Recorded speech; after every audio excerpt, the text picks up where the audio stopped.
আগামী 12ই আগস্ট গোটা রাজ্যের সাথে 59 জেলার চণ্ডীপুর ব্লকে অনুষ্ঠিত হবে ত্রিস্তর পঞ্চায়েত নির্বাচনের ভোট গণনা করা হবে ব্লক কার্যালয় চত্বরে। এখানে থাকবে মোট 14টি গণনা টেবিল, পাশাপাশি থাকবে রিটার্নিং অফিসারের একটি টেবিল।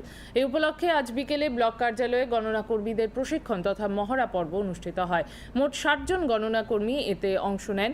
রিটার্নিং অফিসার তথা চণ্ডীপুর ব্লকের বিডিও প্রসেনজিৎ মালাকার জানান, গণনা পর্ব সুষ্ঠু ও সুচারুভাবে সম্পন্ন করতে প্রয়োজনীয় ব্যবস্থা গ্রহণ করা হয়েছে।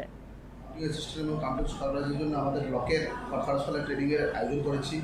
আমাদের আগামী 12 তারিখ আমাদের কাউন্টিং শুরু হবে এবং 8টা থেকে শুরু হবে এবং সবাই আমরা 6টা থেকে উপস্থিত থাকবো।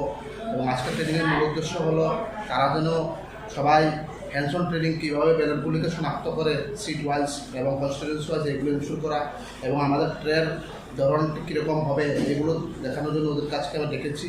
এবং আজকে আমাদের সঙ্গে আমার এআরওরা রয়েছেন এবং কিছু সেক্টর অফিসাররা রয়েছেন যারা আগে পঞ্চায়েত ইলেকশনে খুবই পরিচিত এইসব সম্পর্কে। ওনারা আজকে